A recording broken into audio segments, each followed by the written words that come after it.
Colombia se despertó temblando. Literal.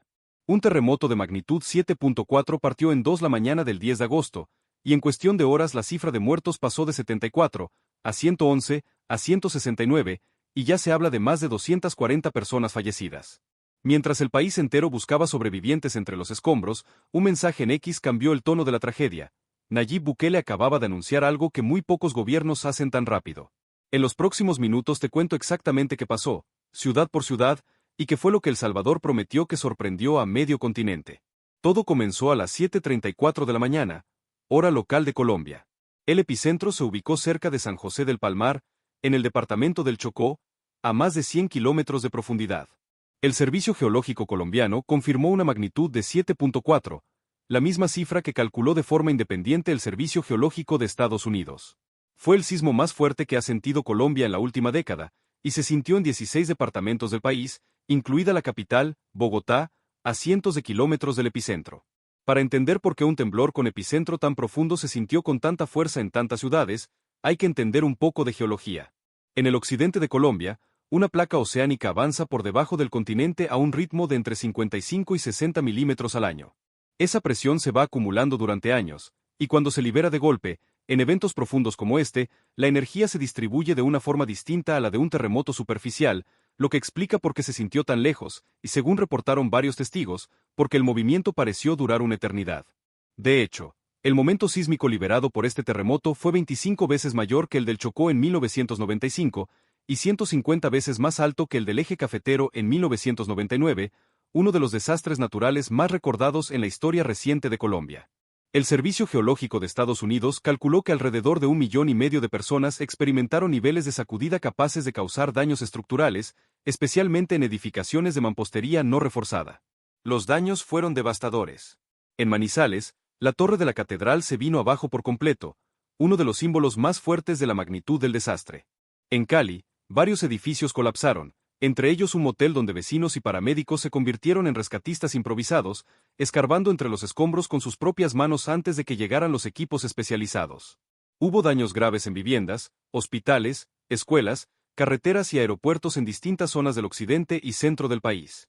Varias ciudades decretaron toques de queda nocturnos para evitar saqueos y permitir el trabajo de los organismos de socorro, y se suspendieron las clases en colegios y universidades en las zonas más afectadas. La cifra de víctimas no ha dejado de subir desde el primer momento. Al mediodía del lunes se hablaba de 74 fallecidos, la mayoría concentrados en el área metropolitana de Pereira y en el Valle del Cauca. Horas después, la cifra llegó a 111, luego a 132, después a 169, y para la mañana del martes ya se hablaba de más de 240 personas fallecidas. Y esa cifra sigue siendo preliminar, porque solamente en la ciudad de Cali se reportaron más de 180 personas desaparecidas, y las labores de búsqueda continúan sin pausa. El departamento del Valle del Cauca es, hasta ahora, el más golpeado, con más de 130 fallecidos, de los cuales la gran mayoría se concentran en la propia ciudad de Cali.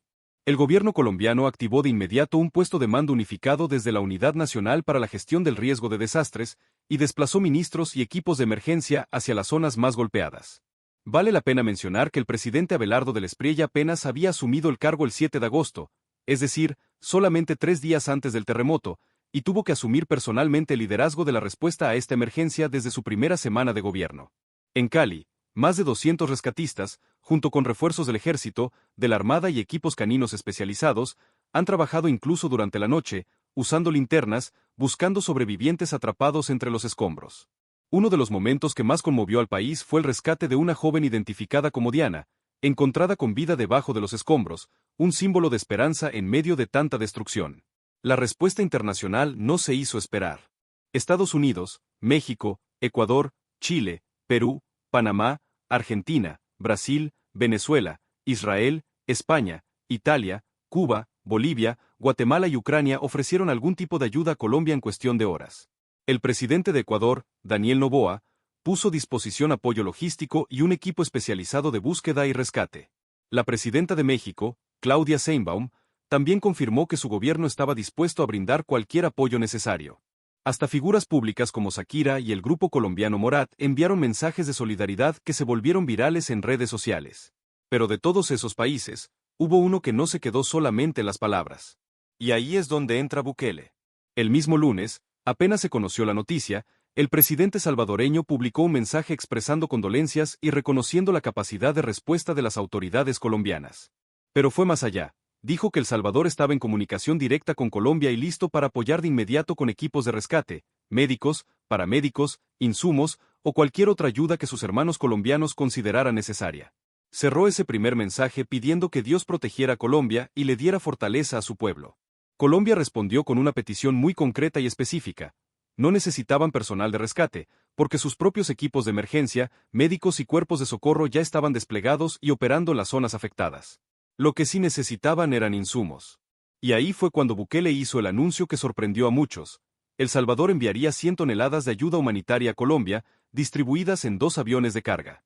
La ayuda incluye alimentos no perecederos, kits de higiene, frazadas, agua embotellada y medicamentos básicos, es decir, exactamente el tipo de insumos que las familias afectadas necesitan en los primeros días después de un desastre de esta magnitud.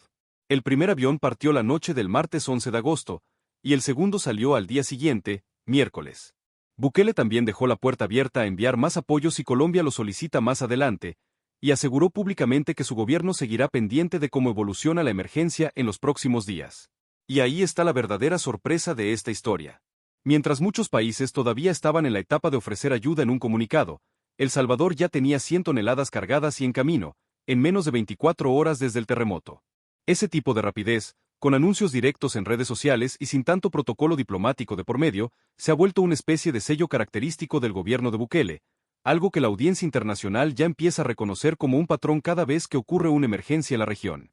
Colombia todavía está contando sus pérdidas, y lo más probable es que la cifra de fallecidos siga subiendo los próximos días, a medida que avanzan las labores de búsqueda en Cali, Pereira y Manizales. En medio de una tragedia tan grande, con cientos de familias esperando noticias de sus seres queridos, la solidaridad internacional, encabezada por gestos concretos como el de El Salvador, ha sido uno de los pocos puntos de luz en esta historia. Si quieres que seamos de los primeros en contarte cuando se confirmen las cifras finales, o si hay nuevos anuncios de ayuda internacional para Colombia, dale like, suscríbete y activa la campanita.